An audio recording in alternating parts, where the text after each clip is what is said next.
নমস্কাৰ বন্ধু বান্ধৱীসকল, মই আজি নতুন এটা ৰেচিপি লৈ আহিছিলোঁ। এইটো হৈছে সাবুদানাৰ পৰা ক্ষীৰ বনায়। যেনেকৈ চাউলৰ পৰা ক্ষীৰ বনায় তেনেকৈ এইটোৰ পৰাও ক্ষীৰ বনোৱা হয়।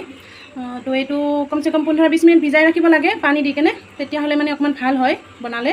এইটো পানী দি ৰখা হৈছে। ইয়াৰ লগত যি দিম সেইটো হৈছে এইটো কাজু বাদাম, এইটো পানীত দি ৰাখিব লাগে। লগত দিম মই এইটো পিস্তা বাদাম। এইটো কাজু বাদাম যিমান দিয়া হৈছে পিস্তা বাদামটো সিমানখিনিয়ে দিছোঁ মই।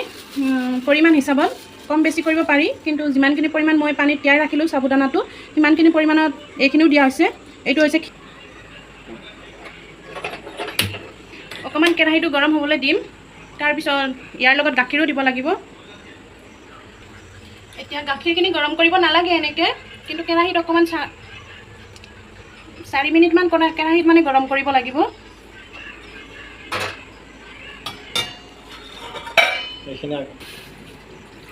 এতিয়া গাখীৰখিনি ইয়াতে বহাই দিয়া হৈ গ'ল। গাখীৰখিনি এতিয়া এনেকৈ লাহে লাহে অকণমান লৰাই থাকিব লাগিব যাতে তলত বহি নাযায়। বেছি গৰম হ'ব দিব নালাগে, কমচে কম 4 মিনিট।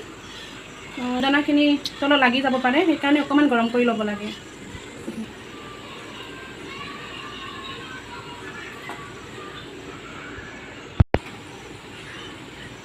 লাহে লাহে গাখীৰটো গৰম হ'বলৈ দি থাকিম আৰু এনেকৈ যাতে তলত বহি নাযায় এনেকৈ।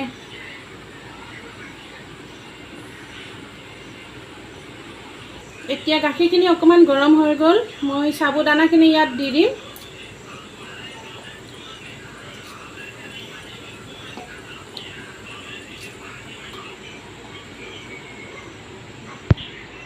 এতিয়া সাবুদানাখিনি দি এইখিনি লাৰি থাকিব লাগিব, নহ'লে তলত বহি যাব পাৰে। আৰু এইখিনি উতলিব ধৰিছে, সেইকাৰণে এইখিনি অকণমান 5 মিনিটমান সময় মই এনেকৈ লাৰি থাকিম, তাৰপিছত চেনি দিম।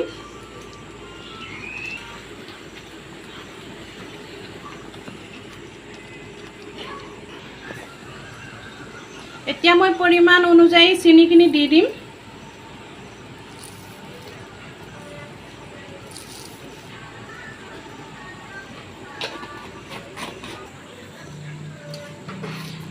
চেনিখিনি এতিয়া দিয়া হৈ গ'ল।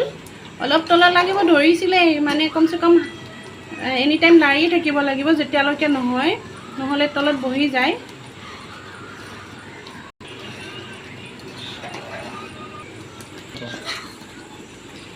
এতিয়া ধুনীয়াকৈ সিজিব ধৰিছে আৰু অকণমান টাইম ৰাখিব লাগিব। এতিয়া এইখিনি হৈ গ'ল, মই নুমাই দিম এতিয়া। কালাৰটো ধুনীয়া আহিছে, খাবলৈতো বহুত মন গৈছে এতিয়া বনাই থাকোঁতে। খাই চাম কেনেকুৱা হয় বাৰু। এই প্ৰথম ভিডিঅ' মোৰ, মাজত হয়তো কিবা কিবি ভুল হ'বও পাৰে কওঁতে। ভাবিছিলোঁ নতুন কিবা এটা বনাম আৰু প্ৰথমবাৰৰ কাৰণে, সেইকাৰণে বনাই দিলোঁ আৰু আপোনালোকৰ মাজলৈকেও আগবঢ়াই দিলোঁ।